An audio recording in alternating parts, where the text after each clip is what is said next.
Subscribe करें और bell दबाएं ताकि कोई खबर रह न जाए।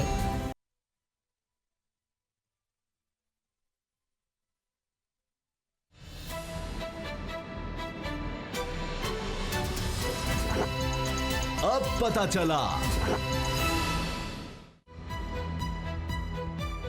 अब पता चला में आज आप जान सकेंगे। जरदारी की गिरफ्तारी के लिए नैब सरगर्म। शरीफ जरदारी खानदान की नैब से बचाओ जिद्दोजहद। मनी लॉन्ड्रिंग के इल्जाम में जकड़ी सियासी लीडरशिप। करप्शन, गिरफ्तारी और फिर बीमारी। दवासाज इदारों की लूट मार। कोयटा फिर लहू लहू। अस्सलामुअलैकुम नाजरीन, प्रोग्राम अब पता चला में आपको खुश आमदीद कहेंगे। मैं हूं आपके साथ सहरेश जुहेब और मामूल के मुताबिक असद खरल साहब कराची स्टूडियो से हमारे साथ हैं, बाबर डोगर साहब लाहौर स्टूडियो से हमें ज्वाइन कर चुके हैं। आज जो हम बात करेंगे पाकिस्तान के मुस्तकबिल की जंग की बात करेंगे। पाकिस्तान अगर नाजरीन देखा जाए तो इस वक्त एक डिसाइडिंग दौर से गुजर रहा है। अब डिपेंड करता है हमारी लीडरशिप पर कि वो किस तरीके से मामलात को लेकर चलती है। क्योंकि एक तरफ अगर एग्जाम्पल की बात की जाए तो मलेशिया और तुर्की जैसे ममालिक एग्जाम्पल हमारे सामने है, और दूसरी तरफ वही रिवायती क्राइसिस, उम्मीद पर गुजारा करना पड़ेगा, कुछ ऐसी सूरत हाल है।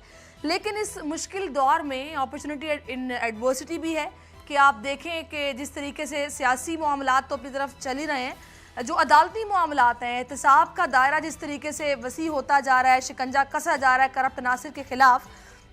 इस खास टर्मोइल में जो सियासी जमातें, सियासी रहनुमा इस सारे प्रोसीजर से गुजर रहे हैं, जिनको केसेस का सामना करना पड़ रहा है, वो पूरी हद्दुल इम्कान कोशिश कर रहे हैं कि कानूनी और सियासी मामलात को आपस में मिक्स किया जाए। लेकिन अब ये हुकूमत पर डिपेंड करता है कि वो किस तरीके से इन मामलात को डील करती है। और इसमें भी कोई शक नहीं है कि अवाम महंगाई से सफ़र कर रहे हैं, लेकिन अवाम इस बात को समझ चुके हैं कि ये सारे जो मसाइल हैं इनकी जड़ करप्शन ही है। जब तक इस करप्शन का ख़ात्मा नहीं किया जाएगा, इसको जड़ से ख़त्म नहीं किया जाएगा, करप्ट अनासिर को कैफरे किरदार तक नहीं पहुंचाया जाएगा, इस ख़ास टर्मोइल से निकलना नामुमकिन बात है। तो इस सारी सूरत हाल में जैसा कि मैंने बोला कि एहतसाब का अमल तेज़ी के साथ जारी है, तो आज नैब ने इस्लामाबाद हाई कोर्ट से आसिफ अली जरदारी की अबूरी ज़मानत मुस्तरद करने की इस्तदा कर दी है। जाली अकाउंट्स केस में अदालत में जवाब जमा करा दिया और कहा है कि शवाहिद में टेम्परिंग का खदशा है। साबिक सदर तहकीकात में ताबुन नहीं कर रहे हैं। सुप्रीम कोर्ट ने शहबाज शरीफ और फवाद हसन फवाद की ज़मानत मनसूखी के लिए नैब की दायर अपील भी समाअत के लिए मुकर्रर कर दी है। दूसरी तरफ हमने देखा कि बिलावल ने जनाब आज घोटकी में पिंडाल सजाया। इससे पहले इमरान खान साहब आए थे और उन्होंने आज जब जलसा आम से खिताब किया तो वज़ीर आज़म इमरान खान को काफ़ी तनकीद का निशाना बनाया। सिलेक्टेड वज़ीर आज़म, कठपुतली वज़ीर आज़म, इस तरह के टर्म्स का उन्होंने इस्तेमाल किया। तो ये जो सारा सिनेरियो बना हुआ, हमने एक रिपोर्ट तैयार की है, वो पहले आप मुलाहिज़ा कीजिए, उसके बाद हम तज्जिया लेंगे असद खरल साहब, बाबर डोगर साहब।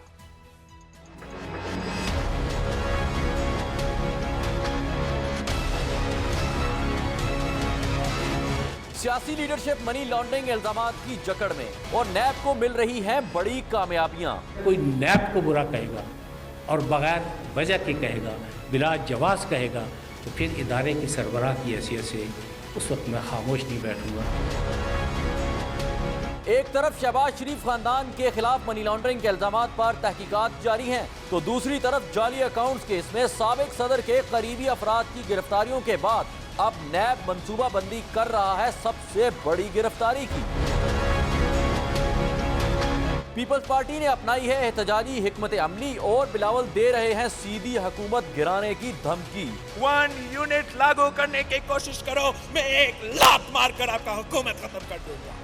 क्या नैब सियासत के मैदान में भारी पड़ने वाले जरदारी पर भी होगी भारी? चेयरमैन नैब की क्या हैसियत है, उसकी क्या मजाल है कि वो मेरे ऊपर केसेस बनवाए या दूसरे केसेस बनवाए? क्योंकि सियासी इत्तेहाद, बयानात, इल्जामात और धमकियों से भरपूर करप्शन कहानी की नुमाइश अभी जारी है। जी जनाब, रिपोर्ट आपने मुलाहिज़ा की। कठपुतली हुकूमत और सिलेक्टेड वज़ीर आज़म ने अगर 18वीं तरमीम से छेड़छाड़ करने की कोशिश की तो फिर दमादम मस्त कलंदर होगा। बिलावल ने आज ये धमकी दी है। उन्होंने कहा है कि हुक्मरान झूठे, धोखेबाज हैं, बदनीयत हैं, मुनाफिक हैं और नैब गर्दी के ज़रिए अपोजिशन को झुकाने की कोशिश कर रहे हैं। असद खरल साहब, अगर हम सियासी मामलात तो आपके सामने हैं, जिस तरीके से बयानबाजी की जा रही है, कार्रवाइयाँ हो रही हैं, ताबड़तोड़ हमले किए जा रहे हैं, जो कानूनी मामलात हैं, अगर जरदारी फैमिली की बात की जाए तो उन केसेस में तो ये इनकी पोजीशन बड़ी कमज़ोर दिखाई दे रही है। तो आपका क्या ख्याल है, इनके पास अब एक ही रास्ता है सियासी के, मतलब इस तरीके के बयानिए दिए जाएं, कोई सियासी फोर्स बनाई जाए, कोई प्रेशर बिल्ड करने की कोशिश की जाए, बस यही अब इनके पास एक वाहिद रास्ता रह जाता है जिस पर ये अमल भी कर रहे हैं, इजलास बुलाते हैं? तो मुझे ये समझ नहीं आती कि दमादम मस्क अंदर भैया आप करें, आपका हक बनता है। इमरान खान साहब तो आपको कंटेनर की ऑफ़र भी की है, उन्होंने कहा कि आप लेटना चाहते हैं तो सड़कें खाली हैं, आप आके लेट लें। फिर उसके बाद आपने कारवन जो भी चलाना है आप चलाएं। मुझे सिर्फ एक बात की समझ नहीं आती, 18वीं तरमीम का आप रोना रोते हैं। मुझे सिर्फ ये बताएं सारिश, ये जो आप कह रहे हैं जो नैब गलत कर रहा है, नैब गर्दी हो रही है, हाँ, और जो झूठ और ये सारी बातें कर रहे हैं, ये बातें तो आज यही बातें इस्लामाबाद हाई कोर्ट में नैब के जो प्रोसिक्यूटर है सरदार मुजफ्फर बासी साहब ने कर रहे हैं एक करप्शन के केस में। उसमें कोई सियासत का तल्लक नहीं है, उसमें 18th अमेंडमेंट का कोई तल्लक नहीं है, उसमें रोटी कपड़े और मकान का कोई तल्लक नहीं है, उसमें कोई सिस्टम का कोई तल्लक नहीं है, उसमें जमहूरियत या किसी का तल्लक नहीं है। वो मामला है खालिस्तन एक करप्शन का, एक लूट मार का, एक बदउनवानी का, और उसके अंदर जो मरकजी मुलजम है, बजाय तो वो पीछे छुपे हैं अभी, वो है आसिफ अली जरदारी साहब। अब मामला है नैब के पास, और नैब किस चीज़ की इन्वेस्टिगेशन करता है? कुछ सियासी मामलात की नहीं वो करता, किसी सियासत से उसका कोई तल्लक नहीं है। वो बिला तमीज़ तफरीक जिस मुलजम भी जो भी नैब का होगा, वो ABC जो भी होगा, वो एक करप्ट जो बंदा होता है उसके खिलाफ नैब हरकत में आता है। वो सियासी हो, वो गैर सियासी हो, उसका तल्लक किसी भी शोबा तबके से हो, वो टाइकोन हो, तो लिहाजा नैब जो है उसके अम्बिट में वो बंदा आएगा, उसके लिए करप्ट होना लाजम है, उसके लिए मिसयूज अथॉरिटी जो है वो करना लाजम है, उसके लिए खजाने को नुकसान पहुंचाना लाजम है, किकबैक कमीशन लेना उसके लिए लाजम है, अपने सरकारी ओहदे का इस्तेमाल करना जो गलत है वो लाजम है। अब ये सारे जो पैरामीटर हैं, इसके हवाले से एक नैब के पास जो JIT ने पहले चीज़ें की, सुप्रीम कोर्ट ने उसको एंडोर्स किया, वो मामला रेफर हुआ नैब को। उसके अंदर नैब ने एक तो इस्लामाबाद हाई कोर्ट में, ये किसी कोई टॉक शोज़ में या किसी कोई कि वो अकाठ में सियासी में ये बात या जलसे जुलूस में नहीं हो रही, ये इस्लामाबाद हाई कोर्ट में नैब का प्रोसिक्यूटर ये कह रहा है कि अपनी दरखास्त जमानत में जरदारी साहब ने गलत बयानी से काम लिया है, सरदार मुजफ्फर, और लाजा उनका जो, और अगला जो उनके ऊपर इल्ज़ाम क्या है कि आसिफ जरदारी साहब ने 1.5 अरब रुपए नेशनल बैंक जो है उसका कर्जा लिया। एक तो उन्होंने वो उस वाले से गलत बयानी की, फिर उन्होंने कहा धोखाधड़ी से।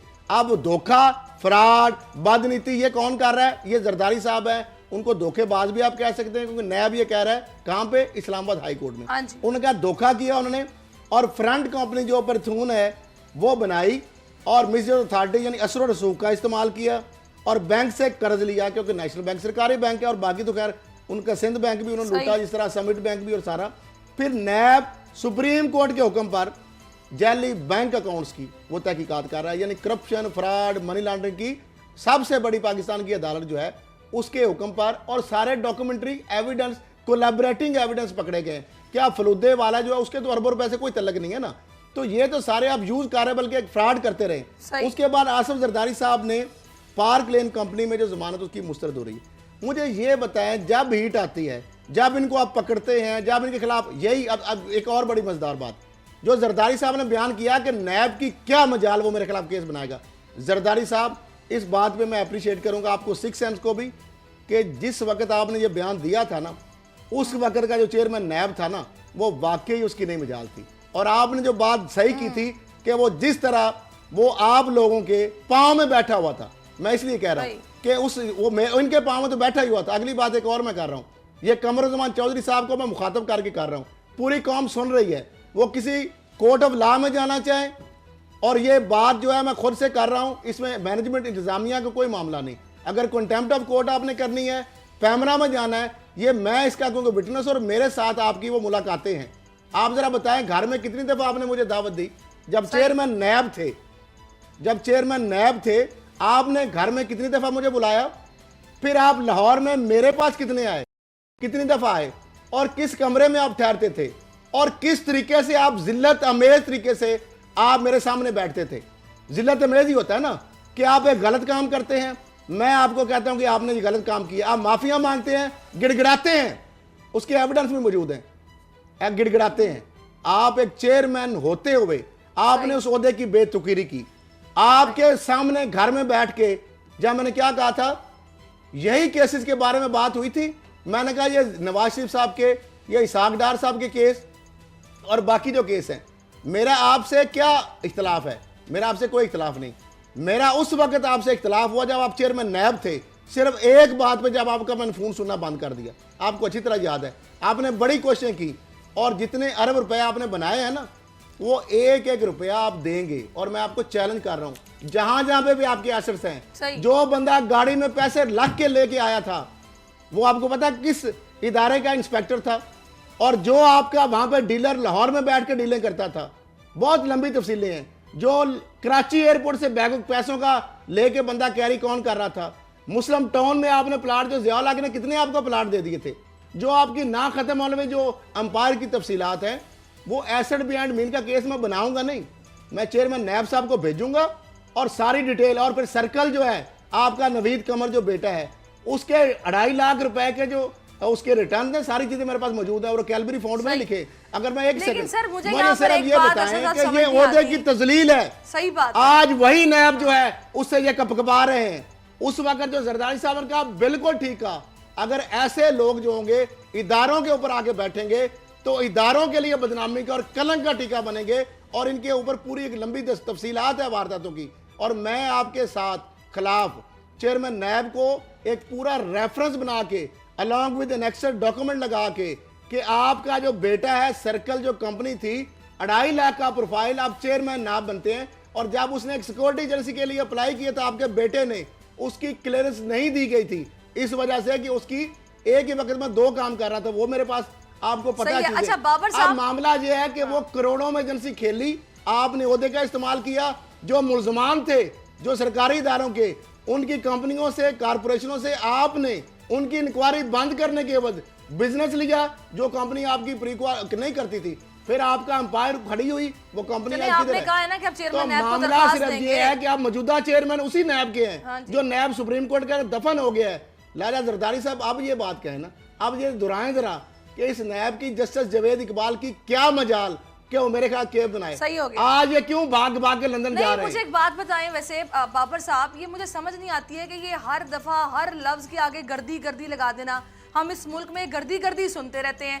मुझे आप एक बात बताएं, कभी हमने इस मुल्क में सियासत को ये बेसिकली टांट करते हैं, गर्दी नहीं, वो वर्दी कहना चाहते हैं। ट्रू स्पिरिट देखा हमने, एक्सेप्शंस अपार्ट वर्दी कहते तो कहां वर्दी है? एक्सेप्शंस अपार्ट, मैंने तो इस मुल्क में मैं कहने पर मजबूर हूं कि मैंने तो सियासत गर्दी देखी है। हां जी, ये लोग गर्दी गर्दी करते करते अवाम को भी लूटते रहते हैं और सियासत गर्दी भी करते हैं। करप्शन को सियासत गर्दी बना देते हैं खामखा। बाबर डोगर साहब जी। डोगर साहब, सैरिश, अगर आप देखें कि FIA ने इन्वेस्टिगेशन स्टार्ट की, उसके बाद सुप्रीम कोर्ट ने JIT बनाई, JIT ने जो अपनी रिपोर्ट दी, उसमें जो चीज़ें सामने आई हैं, 10 साला दौर में, फिर पार्टी ने अपने 10 साला दौर में जिस तरह से अरबों रुपए लूटे हैं, उसके बाद अब आप देख लें कि ये किस तरह से बजाय कि आपने 10 साल हुकूमत की है, आपको खुद कहना चाहिए था कि जनाब मैं पेश कर रहा हूँ अपने आप को, मेरी अकाउंटेबिलिटी करें, जिस तरह मर्जी करें, चाहे इस्लामाबाद में करें, चाहे पेशावर में लेके चले जाए, चाहे कोयटा में चले जाए, मैंने कोई लूटमार नहीं की। जो आज बिलावल भुट्टो साहब जलसा कर रहे थे, उसमें उन्होंने फेक अकाउंट के हवाले से तो बात कोई की नहीं है। 18वीं तरमीम की बात कर रहे हैं, कहाँ पर है 18वीं तरमीम? मुझे तो अभी तक ये नहीं समझ आई कि ये असेंबली 18वीं तरमीम का बिल पास कैसे कर सकती है। मैं PTI के पास तो सिंपल मेजोरिटी नहीं है, 2/3 मेजोरिटी तो दूर की बात है, इसके लिए 2/3 मेजोरिटी चाहिए। सेनेट में वे पार्टी PTI जो है वो वैसे ही अक़लियत में है, तो किस तरह से ये, मगर ये भी तो बिलावल वादे करें कि किस तरह से PTI, क्या नूली के साथ मिलके ये 18वीं तरमीम पास की जाएगी? किसके साथ मिलके की जाएगी? क्या पे पार्टी के साथ की जाएगी? मुझे तो अभी तक इस चीज़ की समझ नहीं आ रही कि कौन सी 18वीं तरमीम, किस चीज़ का आप रोना रो रहे हैं, कौन से 1 यूनिट की बात कर रहे हैं। हाँ, ये बात थी कि अगर बाबर साहब, हमने जो हिस्ट्री देखी है पाकिस्तान की, हमने देखा है हर मसले का, हर बीमारी का, हर प्रॉब्लम का, हर मंत्र का जो तोड़ है ना, वो सियासी तौर पर ये सियासी बयानियां हैं। आपको लगता है कि जो बिलावल ये सारा ये बिल्ड करने की कोशिश कर रहे हैं और जिस हिकमत अमली के तहत वो सब कुछ कर रहे हैं, ये कामयाब हो पाएंगे? वैसे हमने माजी में देखा है कुछ सियासतदान कामयाब हुए हैं, उनके बयानियां कामयाब हुए हैं, क्योंकि इसी अवाम में से इनको सपोर्टर मिले भी हैं। लेकिन इस स्पेशल सिनेरियो में, इस केस में आपको उनका बयानिया लग रहा है कि लोग उसको एक्सेप्ट कर रहे हैं जो कुछ वो बोल रहे हैं? सैरिश, यही बयानिया मरियम नवाज का था, यही बयानिया नवाज शरीफ का था। इसी तरह मरियम नवाज जो है वो जलसे किया करती थी, इसी तरह वो अदारों को गालियां दे रही थी, इसी तरह वो कोर्ट्स के वाले से बातें कर रही थी। यही बयानिया नवाज शरीफ का था और उसके साथ लाल चौधरी, दानियाल और ये सारे जो लोग थे, इनका यही सेम बयानिया था। यही बातें करते रहे ये सारे लोग। तो आप देख लें कि आज कुछ डिस्क्वालीफाई हो गए हैं, कुछ केसेस को भुगत रहे हैं। वो मरियम साहबा को चुप क्यों लग गई है? अब वो सारा बयानिया तब्दील क्यों हो गया? बरम में क्यों सारे लग गए हैं? अब क्या हो गया है? मुल्क के अंदर क्या हो गया अचानक से? वही तो मैं कह रहा हूँ कि खामोश क्यों हो गए? ये वही बयानिया इन्होंने यूज किया, लेकिन उसके ना अवाम इनकी बातों में आई। कौन आज निकला है? नवाज शरीफ अरेस्ट हुए, कितने लोग इनके लिए निकले हैं? लंदन से ये गिरफ्तारी देने, इनका ख्याल है कि यहाँ पे 2 करोड़ बंदा इकट्ठा हो जाएगा, यहाँ पे 200 बंदे इकट्ठे नहीं हुए। तो बिलावल भुट्टो साहब, आप जो मर्जी कर लें, जो करप्शन की है उसका जवाब तो देना पड़ेगा। हाँ, ये अब जो टेस्ट केस है वो अदारों का टेस्ट केस है। ये थोड़ा सा जी जी जी जी भुट्टो कारवां में आपने देखा कि 2,000 रुपए लोग लाए थे और उनको 200 रुपया दिया, वहां पे भी करप्शन करने से बाज नहीं आए। यानी लोगों को झांसा दिया, चीटिंग। वैसे अगर देखा जाए ना, एनएओ के तहत, नेशनल अकाउंटेबिलिटी ऑर्डिनेंस के तहत ये केस बनता है पीपल पार्टी की आरत के, क्योंकि बड़ी तादाद में लोगों को लूटना, उसको कहते हैं चीटिंग पब्लिक एट लार्ज। और चीटिंग पब्लिक एट लार्ज आपने की, लोगों को 2,000 का झांसा दिया बिरयानी का, और आपने 200 रुपया दिया, उसमें भी टोक लिए, उसमें भी बाज नहीं आए। साहब, अब टेस्ट केस जो है ना वो अदारों का टेस्ट केस है, अब नैब का टेस्ट केस है, अब कोर्ट्स का टेस्ट केस है। अब जीआईटी ने अपनी रिपोर्ट दे दी है, सारी कौम की नजरें अब नैब पर हैं, नैब कोर्ट्स पर हैं, सुप्रीम कोर्ट पर हैं कि एक बंदा जिसपे अरबों रुपए के चार्जेस हैं, एक बंदा, एक दुकानदार जो है उस बेचारे के नाम पर एक फेक अकाउंट खोला गया है, एक बंदा जो मर गया है उसके नाम पे फेक अकाउंट खोला गया है, उससे अरबों रुपए की ट्रांजैक्शंस हो रही हैं, वो पैसा बाहर जा रहा है, पैसा बाहर से वापस आ रहा है, बाहर प्रॉपर्टीज बन रही हैं, पाकिस्तान के अंदर शुगर मिलें औने पौने दामों में खरीदी जा रही हैं। सारी चीजें तब कौम को पता चल रही हैं। मैंने भी एक टर्म दे दी है, सैरिश, जो सबसे बड़ा सवाल है ना, टर्म आज दे दी है, ये सियासत गर्दी वाली। मुझे एक बात बताएं बाबर साहब, देखिए मैं अगर थोड़ी सी बात करना चाह रही हूँ ये माजी के हवाले से, क्या ये ज़रदारी साहब को समझ नहीं आ रही है?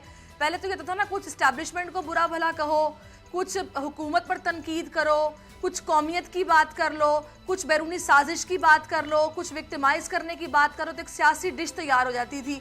और उसका ये था कि जो खाए वो मज़े उड़ाए, और जो ना खाए उसके हवाले से भी कुछ इस तरह था कि वो भी, उसको भी जनाब वो पछता रहा, उसको मज़ा नहीं आ रहा। लेकिन अब हालात पाकिस्तान के बिल्कुल बदल चुके हैं।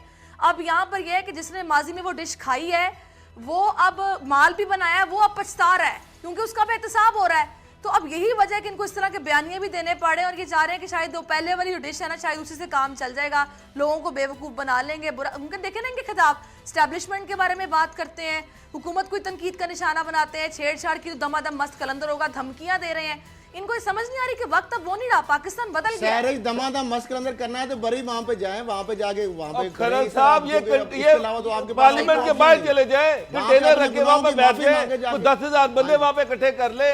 इन्हें पता है कि वहां पर बंदा कोई नहीं आना, इनको पता है बंदा वहां पर कोई नहीं आना, बंदे सिंध में नहीं इकट्ठे हो रहे, इनकी अपनी गवर्नमेंट है, उनको लगता है हम फिर 200 रुपए इकट्ठा कर लेंगे ना, उनको ये लगता है कि हम फिर से 200 रुपए पे बंदे इकट्ठे कर लेंगे। अगर इन्होंने किया ना सारे बंदे इस तरह फ्रॉड किया, तो मैं नैब में दरखास्त देकर चीटिंग पब्लिक के नार्थ के इनके खिलाफ केस करूंगा, क्योंकि नैब के बिट में आता है। देखिए डबल शाह ने लूटा और लोगों ने झांसा दे के लूटा, तो वो तो नैब के डोमेन में आता है अगर इस तरह की दोबारा इन्होंने हरकत की। लेकिन सबसे अहम सवाल जो है ना, जो सबसे अहम चीज है, सबसे अहम चीज अब ये है, आप बाहर निकल जाएं लोगों के दरमियान, लोगों का सवाल एक ही है कि भाई इनसे कुछ बरामद भी होगा कि नहीं, कि ये तो नहीं होगा कि ये सारा टोपी ड्रामा हो जाए। नवाज शरीफ पनामा लीक कितना बड़ा केस था, उसके उसपे ऊपर भी जीआईटी बनी, इन्वेस्टिगेशन हुई, अल्टीमेटली सुप्रीम कोर्ट के कहने पर सुप्रीम कोर्ट ने उसको केस को सुपरवाइज किया, नवाज शरीफ को सजा हो गई। आज भी वो घर पर बैठे हैं, मरियम घर पर बैठी हुई हैं, 1 रुपया अभी तक उनसे रिकवर नहीं हो सका। तो क्या इस केस की भी ये इसको डोगर साहब ट्रीट किया अगर जाएगा? इजाजत दें तो ये बयानिया रिपीट एपिसोड पता क्या है? जब तक देखिए, जब तक इन लोगों से पैसे नहीं निकलेंगे ना, ये सारी चीजें बेकार है। ये सारा वो अमल तो ही बेकार निकलेंगे है। और वो लेके फिर रहे हैं डॉक्टर साहब। हमारे जैसे लोगों को कहते हैं कि पैसे दिलवा के हमारी जान, आप कितने पैसे कहते हैं हम देने के लिए तैयार है। आप सुन ले, पैसे तो देने के लिए तो वो भागे फिर फिर रहे हैं, रुकावट देने क्या के है लिए सर तैयार जी? हैं। पैसे तो ले बादाम हमसे। अफवाह बनने के लिए भी तैयार है। सुन लें, आप सुन लें डॉक्टर साहब, थोड़ा बयानिए में बात कर लूं। आपने देखा ये जो बयानिया का जो स्ट्रेटजी बनाई थी ना नवाज शरीफ साहब ने, अग्रेसिव जलसों में आके मरियम साहबा ने कि शायद इदारों को हम दीवार के साथ लगाएंगे, लोगों को मिसलीड करेंगे, जब वो आप शिकंजे में आ रहे थे। लेकिन उनकी स्ट्रेटजी आप बना ली है पीपल पार्टी ने। ये इतने बेवकूफ है कि भाई वो स्ट्रेटजी नाकाम हो गई है। जो अग्रेसिव स्ट्रेटजी आपने लोगों को कहा था निकलो, और इदारों के बारे में जो ड्रामे आपने किए थे जीटी रोड पे जो कुछ किया बचाने था, के लिए, और जीटी रोड का जो तमाशा लायक लगाया था, और जलसों में जाके आपने बात की थी अपने इदारों को, सलामती के इदारों को, अपने इंटेलिजेंस इदारों को, अपनी अदालतों को, इन्होंने एक्सट्रीम लेवल पे गए। वो सारा अब ठीक बरकत है, लगी वो हुई। सारा क्यों? ठीक है। अब मुझे जरदारी एक साहब बात और बताएं। बिलावल साहब वही काम कर रहे हैं। अगर उनको बरकत कल समझ नहीं है। जरदारी और बिलावल भी खामोश इससे हो अब जाते हैं इदारे तो पे क्या चले उनको भी रायतें मिलना शुरू हो जाएंगी? सवाल तो ये है। नहीं, खामोश तो होंगे जब तक देखें फड़फड़ा रहे हैं ना अभी तो। अब तो उसके बाद मैं तो किताब फड़फड़ा रहे हैं अभी वो जाने वाले हैं। साहब, ये जो अभी वो रियायतें जाने वाले हैं। रियायतें मिलने की जो आप जेलों बात में। कर रहे हैं ना, ये अभी हम कुछ नहीं कह सकते सर। मैं रायतों की हम बात रियायतों की बात करते हैं, अगले रायतें दिन हम नहीं फिर मिल देखते हैं। सकती। अब इदारे खड़े हो गए हैं। अगर पूरी पाकिस्तानी कौम भी देख रही है, अगर नवाज शरीफ साहब नून लीग की करप्शन जो है पार्टियों की, फिर हम बात लेते हैं करप्ट है सही। वो नून लीग या पीपल पार्टी को क्यों डिस्क्रिमिनेट अभी करते जो हैं? रियायतों की वो आपने सिंध बात पंजाब की को है, डिस्क्रिमिनेट अब तो क्यों सर करते हैं? मुल्जिमान पकड़े जा रहे हैं, वादाम आप गवाह बनने को अच्छा, तैयार हो सारे रहे ये हैं, थोड़ा सा शिकंजे मुझे- कसे जा रहे हैं। एक मिनट, मुझे थोड़ा सा जरा हमजा शहबाज के उसी हवाले के से ऊपर मैं आ रहा मैं था। आपको जी, बताती जी। हूँ। पहले आज जनाब वो पेश हुए हैं और काफी देर से पहुंचे। जिस वक्त मर्दे उन्हें आम। बुलाया गया था उस वक्त वो नहीं पहुंचे, ताखीर से पहुंचे। नैब के दफ्तर 1 घंटा 20 मिनट उनसे सवाल जवाब किए गए और उनसे पूछा गया भी जराए आमदन बताएं अपने। तो उन्होंने आगे से बोला कि भी हमारे तो बहुत सारे जराए आमदन है, कुछ दस्तावेजात उनको, उन्होंने बोला यही तो पूछ रहे हैं आपसे कि जराए आमदन है क्या, वो हमें बताएं। तो उन्होंने कुछ दस्तावेजात उनको थमा दी, उनको मुतमईन वो नहीं कर पाए हैं हमजा शहबाज। अब बाकी अंदर की क्या है? कहानी वो खरल मैं साहब बता बताएं। देता हूँ। 1 घंटा 20 मिनट उनसे सवाल जवाब किए गए। अब हालांकि 2 मिनट का काम है। उन्होंने सिर्फ ये पूछा है कि 2003 में आपने जो आपने डिक्लेयर किए खुद से, वो कोई किसी और ने डिक्लेयर नहीं किए थे ना, वो कैलबरी फंड में। तो आपने गोशवारों में कहा 2003 में कि आपके पास 2 करोड़ रुपए हैं। आप जरा ये बता दें कि ये 41 करोड़ रुपए का जमा तफरीक है वो किधर है, आप बता दें। उसके ज़राए आमदन भी बता दें। आप वही हरकत, वही मामला, वही चीज़ें जो जिस तरीके से आहिस्ता आहिस्ता ऊपर डालने की कोशिश कर रहे हैं। शहबाज शरीफ साहब से इस कहानी सुन ले, थोड़ी सी छोटी सी मुख्तसर कहानी। जब शहबाज शरीफ साहब को पकड़ा गया तो हमजा को भी बुलाया गया और साथ सलमान को भी बुलाया गया। सही। जो ही हमजा को बुला के हमजा निकला, और साथ जब शहबाज शरीफ साहब भी यही मामले जो है उस वक्त नैब को जब भुनक पड़ी तो उन्होंने शहबाज शरीफ साहब से पूछना शुरू किया। तो उन्होंने कहा जी ये मामला जो है सलमान शहबाज देखते हैं। सलमान शहबाज को बुलाने लगे, उनको भगा दिया गया। फिर उनको जब पता लगा कि मसूर जो है, जो रमज़ान शुगर मिल का, वो गिरफ्त में आ जाएगा, जो ज़िंदगी में कभी उम्रे पे भी नहीं गया था, पासपोर्ट भी नहीं बनाया गया। जब नैब नोटिस देने लगा वो बाहर हो गायब हो गया। उसके बाद हमजा आ गए। आज हमजा ने भी वही कहानी सुनाई है। हमजा ने ये कहा है कि जी मुझे जो कारोबारी मामलात हैं उसको सलमान शहबाज देखते हैं। शहबाज शरीफ साहब ने भी उनको डाल के। अब मुझे ये बताएं, सलमान शहबाज की तरफ फुटेज दिखाएं नहीं जरा। आज हमने कहा था ना, जो बात कहते हैं कि कैमरे हर जगह पे हमारे बंदे, नेटवर्क एक्टिव हो चुका है, अब इनके लिए ज़मीन तंग हो चुकी है। सलमान शहबाज की दिखाएं जरा प्रोड्यूसर साहब लंदन में, कि जो बंदा झूठा होता है उनको मौका दिया गया कि बताएं जी जरा आपके ऊपर अगर इल्ज़ाम लगे हैं, अगर है तो फुटेज दिखाएं जरा। हाँ जी, ऑन एयर है। तो खरल साहब आप 2.5 मुझे सिर्फ घंटे सुन से लें। पूछा क्या आप क्या ये गया है? जा रहे हैं, उनसे पूछा जा रहा है कि भाई आपके ऊपर अगर गलत इल्ज़ाम लग रहे हैं, आपने कोई गलत काम नहीं किया, आप बताएं। वो ज़ुबानें कुंग हो गई। क्यों? क्योंकि जब ये हम एक प्रोफेशनल बात भी है कि जो मुल्ज़म, अदालत के भाई रूल है, वैसे भी प्रोफेशनलिज्म नहीं, कि इसका मतलब ये है कि जो बंदा खामोश हो जाता है इल्ज़ामात के ऊपर जवाब नहीं देता, तो तसव्वुर किया जाता है कि अपनी डिफेंस में कहने के लिए कुछ नहीं है। अगर कुछ होता तो पाकिस्तान में होते।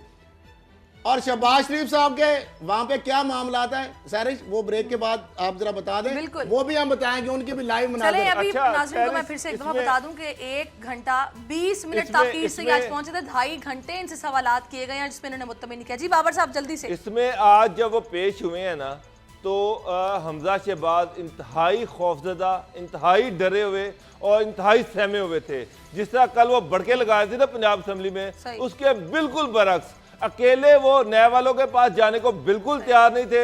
उन्होंने कहा था कि जी मेरे जो वकील हैं परवेज और मेरे जो सेक्रेटरी हैं अताउल्लाह तारड़, इनके बगैर मैं किसी सूरत नहीं जाऊंगा। नैब ने उनको बताया कि जनाब नैब का कानून है, जिसके नाम पे बुलावा आता है सिर्फ वही अंदर जाता है, आपके साथ कोई और नहीं जा सकता। तो बड़ी मुश्किल से बड़ा शोर मचा के ये अकेले अंदर गए हैं। 35 इनके सवाल। बाकी का अहवाल मैं आपसे जानती हूँ, माजरत 35 सवालात थे, 2.5 घंटे वो अंदर रुके हैं और 1 घंटा 20 मिनट ताखीर से पहुंचे हैं। ब्रेक के बाद नाज़रीन खरल साहब भी बताएंगे कि आखिर आज हुआ क्या है जब वो अंदर मौजूद थे, और उनकी बॉडी लैंग्वेज बाबर साहब बता ही रहे हैं किस तरह की थी। आफ्टर दिस ब्रेक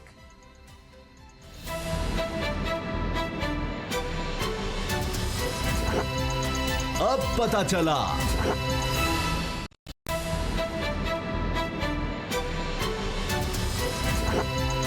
अब पता चला। वेलकम बैक नाजरीन। ब्रेक से पहले बादशाह शहबाज की पेशी के हवाले से 11 बजे बुलाया गया था, 1 घंटा 20 मिनट ताखीर से आए और 2.5 घंटे सवालात के बौछार उन पर की और कोई मुतमिन वो नहीं कर सके हैं नैब को। तो मैं आपसे ये जानना चाह रही हूँ बाबर डोगर साहब कि एक थे बड़े मियाँ साहब का बड़ा तारीखी जुमला कि ये हैं वो ज़राए, आपको याद होगा वो तारीखी जुमला जिसकी पादाश में उनको पहले जेल जाना पड़ा, उसके बाद एक तो नाअहल हुए, फिर जेल भी जाना पड़ा और अब जो सारी सूरत हाल है वो उनको फेस करनी पड़ रही है। तो ये छोटे मियाँ साहब ने और हमजा शहबाज ने क्या ये सीखा फिर बड़े मियाँ साहब से कि इस तरह को तारीखी जुमला नहीं देना, बल्कि ये बता देना है कि देखें जी जो सियासी मामलात हैं वो तो मैं देखता हूँ और जो पैसों के लेन देन के या कारोबारी मामलात हैं वो सलमान शहबाज देखते हैं, वो यहाँ पर हैं नहीं। तो ये उन्होंने सीखा है कि भाई इस तरीके से जान छुड़ाओ बजाय से कोई तारीखी जुमला दिया जाए। सैरिश उनसे 35 के करीब सवालात पूछे गए। जुमा नमाज जुमा उन्होंने अंदर ही पढ़ा, नैब के साथ ही पढ़ा, नैब के जो अफसरान थे उनके साथ पढ़ा। उसके बाद उनसे जब सवालात पूछे गए तो 3 बड़े केसेस थे जिन पे उनको तफ्तीश की गई, जिनसे number 1 asset beyond mean, number 2 Ramzan sugar mills और नंबर 3 जो था वो साफ पानी केस। इन तीनों केसेस में उनसे पहले तो जो एसेट बियॉन्ड मीन का केस था उसमें उनसे पूछा गया कि मुश्ताक चीनी, फजल दाद और कासिम क़यूम ये कौन लोग हैं। इस पे भी वो उन्होंने इसी तरह बताया कि जी मैं शायद ये मेरे मुलाजिम है, मैं ठीक तरीके से नहीं जानता इनको। उसके बाद उन तीनों की, क्योंकि ये तीनों अरेस्ट हैं, इन तीनों की रिटर्न स्टेटमेंट हमजा शहबाज के सामने रखी गई, जिसमें उन्होंने बताया कि किस तरह से हमजा शहबाज, सलमान शहबाज और शहबाज शरीफ उनको पैसे देते थे जो फेक अकाउंट और हवाला हुंडी के जरिए बाहर जाते थे और बाहर से मुख्तलिफ फेक नामों से, ऐसे लोगों के नामों से जो शायद पापड़ वाला जो है उसके नाम पे वो पैसे वापस आते थे टीटी के जरिए इनके जाती अकाउंट्स में। एक एक चीज विद डॉक्यूमेंट विद एविडेंस इनके सामने रखी गई। इनसे पूछा गया कि जनाब ये जो बाहर से पैसे आपको भेजते आते रहे हैं ये किस बिजनेस से थे, कौन सा ऐसा बिजनेस था आपका बाहर जिसके जरिए ये 3 अरब 90 करोड़ रुपया आपके अकाउंट में ट्रांसफर किया गया। इसका जवाब हमजा शहबाज के पास बिल्कुल कुछ नहीं था, बिल्कुल चुप रहे। उसके बाद इसी तरह से एक और इकरार हैदर साहब है साफ पानी में, उनकी रिटर्न स्टेटमेंट इनके सामने रखी गई कि जनाब ये आपने मिसयूज ऑफ अथॉरिटी की है तो इसकी वजाहत करें, ये आपके सामने चीज़ें, ये एविडेंसेस हैं। इनके पास कोई जवाब नहीं था। इसके बाद ये डायरेक्टर थे रमज़ान शुगर मिल में, इनके वालिद साहब थे चीफ मिनिस्टर पंजाब, और जब वो नाला बनाया गया और सड़क बनाई गई उसके हवाले से भी जो सवालात पूछे गए इनके पास नैब को सेटिस्फाई करने के लिए कोई एक जवाब नहीं था। मैंने खुद नैब के अफसरान से बात हुई, उन्होंने कहा जी 35 सवालों में से किसी एक सिंगल सवाल का ये जवाब हमें सवाल पे ये सेटिस्फाई नहीं कर सके, इसीलिए इनको 16 को दोबारा बुलाया गया। नहीं कर पाए हैं, ठीक है, 16 को बिल्कुल 16 अप्रैल को दोबारा तलब किया गया। दूसरी तरफ इनके वालिद मोहतरम जो कि बरतानिया पहुंचे हैं, सुना है वो भी वहां पर उन्हें थोड़ी मुश्किल का सामना करना पड़ा, सहाफियों ने उन्हें भी घेर लिया, उनसे कुछ बातचीत करने की कोशिश की, वो भी मोबाइल फ़ोन की आड़ में उन्होंने निकलना ही बेहतर समझा। खरल साहब बताएंगे वहाँ पर क्या मामला हुआ है। पहले तो नाज़रीन जरा देख लें कि शहबाज शरीफ साहब वो गाड़ी में बैठे हैं, किस तरह वो बैठे हुए हैं, इंजॉय किस तरह कर रहे हैं वो। अगर वो तस्वीर नज़र आ रही है गाड़ी में तो वो आराम से, उनको कोई परेशानी, कोई आसार, जो जाते ही उन्होंने बयान दागा था कि वो जिस तरीके से जाते हुए जिस तरीके से जाते उन्होंने कहा था कि अच्छा खरल साहब ये बता रहे हैं, प्रोड्यूसर साहब बता रहे हैं कि हम लोग वो वीडियो दिखा भी रहे हैं और सुनवा भी देते हैं। हाँ वहाँ पे जी क्या जरूर बातचीत जरूर है? बिल्कुल, ताकि उनकी जुबान में। मियां साहब क्या मुलाकात है आपकी? करूंगा नहीं टीवी के लिए मियां साहब आपकी कहाँ मुलाकात हुई? मियां साहब क्या मुलाकात है आपकी? करूंगा नहीं टीवी के लिए पार्टनर में घुसना इन्होंने मुनासिब समझा है। सैरिश मुझे आप ये बताएं, इधर से बर्द आहान जिस तरीके से आपने देखा कि वो रुई के गाले बने हैं, लोहे के चने, जो आज हमजा शहबाज शरीफ के साथ हो रहा था। एक तरफ तो हमजा शहबाज शरीफ साहब को समझ नहीं आ रही थी, एसी में पसीने आ रहे थे, और दूसरी जानब एक हम कभी दिखाएंगे नाजरीन को वो भी कि एक बात ज़रूर है कि सैरिश कि जिस तरीके से नैब इन लोगों से अजाने दिलवा रहा है ना, वहाँ पे किस तरीके से बाजमात रही नमाजें पढ़ रहे हैं, कौन जमात करा रहा है, ये भी आवाम को कभी दिखाएंगे। और आज जो मुश्ताक के हवाले से आपने बात की थी ना, और कल मैंने कहा था कि उसको नैब ने झंझोड़ा और किस तरह उसका बना पकौड़ा और क्यों सारा उसके वो सुना है कि वहाँ पे नैब को खसूसी इंतजाम करना पड़ रहे हैं। हालांकि उनकी बड़ी अच्छी माशाल्लाह वजाहत भी मैं कर दूंगी। ये हवालात बड़ी अच्छी साहब की बात कर रहे हैं खरल साहब, हवालात वहाँ पे बड़ी अच्छी हैं, बड़ा अच्छा एनवायरनमेंट है, मैंने खुद देखा है सारा। अचानक भी 2-3 सरप्राइज मैंने विजिट की है, जब उन्होंने अचानक रट लगाई ना हुकूमत खाने की सुन लें, तो मैंने नैब को कहा भाई आप तो ज्यादती कर रहे हैं मुल्ज़िमों के साथ। तो मैं अचानक इतवार को उनका भाई जब मर्जी आप चेक कर सकते हो, सारे साफियों के लिए ओपन है। जब ये एक एजेंडा बना रहे थे, जब शहबाज शरीफ साहब, ये भी मैं आपको बात रिकॉर्ड पे कर रहा हूँ, तो सरप्राइज विजिट किया 16 दिसंबर को इतवार की रात को। तो जब मैं गया वहाँ पे तो मैंने सारे वो हवालात देखे, और साथ रफीक साहब वहाँ पे जो हवालातों के दरमियान में जो राहदारियाँ हैं वहाँ पे खड़े होते और मुझे देख के गिरने लगे थे बेचारे, और साथ उनको जो आईओज है वो तफ्तीश के लिए बाहर लाए थे। तो अचानक नेचुरल था, और ये लोहे के चने मैंने वहाँ पे देखे ढेर जिस तरह हुए। अभी हमजा साहब के सामने जब स्टेटमेंट रखी गई तो उसके बाद उन्होंने कहा जी अगर कहें तो मुश्ताक चीनी गिरा पड़ा है उधर, उसको अगर कहें तो ले आए। उन्होंने कहा जी नहीं, जो कह रहा है वो ठीक कह रहा है, क्योंकि वो जो हालत उसकी हो रही है ना, नैब को मैं बता रहा हूँ कि हालांकि उनके अच्छे वॉशरूम है, सारे मामला बड़े अच्छे हैं, वहाँ पे एग्जॉस्ट फैन लगाए हुए हैं, लेकिन यहाँ पे वो जो सूरत हाल बन गई है ना, जो वहाँ पे वो जो जाता है बीमार हो जाता है, बीमार नहीं हो जाता है, वो जो हर चीज जो रंगे हाथों पकड़ी जाए, इसमें एक दो बड़े कैच जब पकड़ी जा रही है, एक दो बड़े कैच हैं। कुछ चीजें, कुछ एक तो सुप्रीम हाई कोर्ट ने 17 तारीख को नैब को बुलाया हुआ है, और नैब को ये भी कहा है कि जनाब सारा रिकॉर्ड भी साथ लेके आना है, जो लोग आप सामने तफ्तीश कर रहे हैं उनकी रिटर्न स्टेटमेंट्स भी साथ लेके आनी है, जो अभी तक आपने इन्वेस्टिगेशन किया उसका सारा रिकॉर्ड सामने लेके आना है। इससे पहले करार हैदर साहब जो थे वो साफ पानी में वादा माफ गवाह बनने के लिए तैयार हो गए थे, उन्होंने अपनी स्टेटमेंट। अच्छा डॉक्टर साहब एक और बात इन्होंने सर करार हैदर को बताऊं आपको पता है, करार हैदर ने नैब में ये कहा कि जनाब ये लोग मेरे पीछे पड़े हुए हैं, इन्होंने मेरी जिंदगी हराम कर दी कि तुमने नैब में हमारे खिलाफ सबूत क्या दिए हैं। इशू ये है कि ये रिकॉर्ड को जाया करवा रहे हैं। हमारी बातों की तस्दीक हो गई सारी, डॉक्टर साहब यही बातें हम कर रहे थे सारी 2-3 दिन से, कौम को आज तस्दीक हो गई कि गवाहों को किस तरह गायब किया जा रहा है। चीनी के हवाले से आपको नाम लेके बता रहा हूं कि करार हैदर को गायब कराया जा रहा है साफ पानी केस में, और वो एक अहम उसके बाद बेताशा एविडेंस। अगली बात सुनने से और बड़ा इंकशाफ, डॉक्टर साहब अगला इंकशाफ बड़ा सुन ले, ये मैं नहीं कह रहा, ये नैब की टीम ने मेरे सामने एतराफ किया डीजी साहब की मौजूदगी में। क्यों? जब क्योंकि मैं एज ए चेयरमैन सीआईजे के तौर पर आज जो उड़े उड़े बाल देख रहे हैं ना यहाँ पे, तो मैं इस वजह से मैं थोड़ा सा बताता हूँ कि इनबॉक्स कंपनी जो है ना, जो लैपटॉप का पहला जो खेप खरीदी की थी माशाल्लाह, उसके अंदर ऑडिटर जनरल ऑफ पाकिस्तान ने जो रिपोर्ट, ऑडिट रिपोर्ट है, उसके मुताबिक ये पहली शायद रिपोर्ट होगी मेरी जो नज़र से गुजरी है, 2.25 अरब का नेशनल चेकर को नुकसान, और पंजाब बैंक सेक्रेटरीट ब्रांच में एलसी एडवांस हुई। वहां पे इस केस की चूंकि as a complainant, as a chairman CIJ वहां पे मैं बैठा था, टीम को बुलाया गया, हमारी एक कंप्लेंट पड़ी थी, उस पर इंक्वायरी चूंकि ऑथराइज हो चुकी। वहां पे ये एक बात बड़ी जबरदस्त सामने आई डॉक्टर साहब, जब मैंने सारी डिटेल बताई और ऑडिट रिपोर्ट पढ़ रहा था, तो अचानक एक नैब अफसर ने कहा कि जो 20,000 की जो 38,000 बनी थी, और एलसी पहले मैच्योर नहीं होती, पंजाब बैंक भी इनका अपना था, सेक्रेटरी ब्रांच में थी, तो जाहिर बात है रिश्वत उधार तो नहीं होती। नया इंकशाफ बड़ा क्या हुआ, नैब के एक अफसर के मुताबिक, मैंने जो इस पर तस्दीक नहीं की डीजी से सामने, उन्होंने कहा जी इनबॉक्स कंपनी का जो 2% पे एडिटर ने मुझे बताया कि जब 20,000 के हिसाब से उसने टैक्स ड्यूटी भरी, तो क्योंकि उसने 18,000 एक्स्ट्रा था बगैर टेक्निकल उसके दोबारा यानी लेटर ऑफ इंटरेस्ट उसने 20,000 का दिया था, तो जाहिर बात उनका बिल ज्यादा बना ले, हमारी हुकूमत है, हमारा बैंक है, जो मर्जी करे।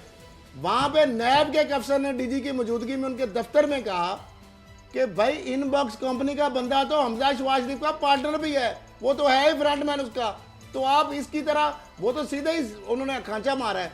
ये वो केस है जो सीधा सीधा केस। अगली बात हम सुन लें, नैब आपके दोस्त जो शहबाज शरीफ साहब में नैब आपके दोस्त है, उनको एक चीज बता आप दें, कराची की उनको एक चीज बता दें कि नैब कराची की के ऑफिशियल सारा डाटा लीक करके शरीफ फैमिली को प्रोवाइड कर रहे हैं, सारा डाटा उनको मिल रहा है, जो जो स्टेटमेंट्स आ रही हैं, जो जो इन्वेस्टिगेशन हो रही है, अंदर की चीजें उनके मुकदमा को लीक करके दी जा रही और हैं। नैब से आपकी बात सही है, एक दो लोगों को लाहौर से तब्दील किया गया, इतलात इस तरह की थी, लेकिन अगली सुन ले बात। थोड़ा सा समझा दें आपने किस तरह बात की। अभी हाल ही में आपने देखा इरफान मेमन साहब की खबर सुनी, बल्कि बोल की खबर पे एक्शन लिया गया, उनको भी मुअत्तल, वो भी मुअत्तल हुए। वहां पर जो एहलकार थे नैब के, उन्हें भी मुअत्तल किया गया और चेयरमैन नैब ने कहा कि इस तरह के लोग बिल्कुल बर्दाश्त नहीं किए जाएंगे। मैं आपको बताऊं 99.9% नैब के डोगर साहब, मैं नैब के और एफआई के दफ्तरों में रहता हूं ज्यादा, आपको पता ही है, आप समझते हैं ना। आज जो मेरी ये हालत हुई है ना, मैं नैब में 2-3 दफ्तरों में क्यों जा रहा हूं, एज ए चेयरमैन सीआईजे के तौर पर मेरी 29 इंक्वायरियां जो हमारे फोरम की हैं वो नैब कराची के अंदर सिर्फ चल रही हैं। सर जरा दिखाएं, ये आपने 2993 अरबों रुपए का भाई ये मामला है, 2993 अरब रुपए का इनका वॉल्यूम है सिर्फ इन 29 इंक्वायरियों का। और नैब लाहौर और नैब कराची जिस तरह से काम कर रहा है, और नैब कराची के डीजी जब आए हैं ब्रिगेडियर फरूक नसर अवान, इनसे पहले ये हमारी कंप्लेंट्स हैं नीचे अंडर कारपेट पड़ी हुई थी, उन्होंने इनको एक्सपेडाइट किया है। ये आप देख सकते हैं आज जो ये सारी सूरत हाल है ना, ये मैं डिटेल बताऊंगा, लंबी बात हो जाएगी।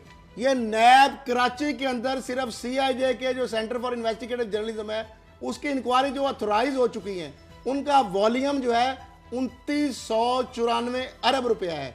एक तो ये मामला है। और नैब कराची में अच्छा, मैं थोड़ा सा ये चाह रही थी कि आखिर में ना को पकड़ना और उससे इतना माल निकलवाना, और ये सारी घड़ियां हमने दिखाई कल। अगली बात डॉक्टर साहब सुन ले, ये जो आप कह रहे हैं इनसे पैसा आएगा वापस। आरफ नकवी साहब, हमने कहा था ना को भागते हुए पकड़ा जाएगा, कोई इधर से गिरेगा, कोई उधर। आरफ नकवी साहब अबराज ग्रुप वाले जो सीईओ थे, वो बरतानिया से पकड़े गए इंटरपोल ने। अब्दुल वदूद जो है वो भी अबराज ग्रुप के पार्टनर थे, सारा उनका साथ, वो वहां पे अमेरिका से पकड़े गए भागते हुए। इन्होंने भी सरमायाकारों का पैसा लूटा था। और अबराज ग्रुप के वाले से भी मैंने 3 फोल्डर थे, 3000 से ज्यादा सफात पर मुश्तमिल, ये चेयरमैन नैब साहब को भेजे और डीजी नैब कराची को भेजे, उसमें तमाम ये सारी इनकी वारदातों की तफसील थी। मामला यह है शहबाज शरीफ साहब के ऊपर डॉक्टर साहब आ जाए, वो वहां पे जो पहुंचे हैं, अगर तो जिस तरह उन्होंने कहानी बनाई है और जो हमजा कहानी बनाएंगे, तो मेरी नौमलूद बच्ची बहुत बीमार हो गई है और सलमान शहबाज का बच्चा जो है बहुत बीमार है, तो लाजा ह्यूमैनिटेरियन ये टच देने की कोशिश करेंगे और ये भागने की कोशिश करेंगे। बाबर साहब मुझे बात बताएं, शरीफ साहब का मुझे एक बात बताएं, एक वर्जन बड़े मियां साहब का था जो सलमान अकरम राजा साहब लेके अदालतों में चले थे, जो और एक और बड़ी खबर है, हम सारे आज ब्रेकिंग साबित नहीं हुआ। एक छोटी सी अगर इजाजत दें डॉक्टर साहब, बड़ी ब्रेकिंग न्यूज आज की, बड़ी ब्रेकिंग न्यूज ये है कि नईम बुखारी साहब जो है, आप वो ओवरसीज और इनके केस देखेंगे सारे, बाहर में जाके नैब ने उनको हायर कर लिया है, जिन्होंने पनामा केस में अंदर जो इनको नाकों चने चबवाए हैं, अब नैब ने उनकी जो हम कह रहे थे ना कल, वो देखेंगे सुप्रीम कोर्ट के अंदर जो केसेस होंगे वो अफवाह चीमा, आज जो अफवाह चीमा। तो अब ये हमने कल मामला उठाया था, सैरश ने बात की थी मासूमाना तरीके से कि जी वो छोटे छोटे जो बेचारे प्रोसिक्यूटर 40,000 तनख्वाह वाले हैं, वो बड़े बड़े वकला के सामने, तो मेरे ख्याल चेयरमैन नैब ने उस चीज को एक्शन ले लिया है। अब नईम बुखारी साहब तो टिप्स पे चीजें याद हैं, अब उन्होंने कहा कि फौरन जो बाहर इनकी लूट मार का जो माल था ना, सही। चलें असद खरल साहब, बाबर साहब, वक्त बिल्कुल खत्म हो चुका है। नाजरीन इंशाल्लाह पीर को फिर से हम मुलाकात करेंगे। पीर तक के लिए हमें इजाजत दीजिए, फिर से नई खबरें होंगी और यही सियासी मामलात पर तज्जिया हम लेंगे। असद खरल साहब, बाबर साहब का पीर तक के लिए अल्लाह हाफ़िज़।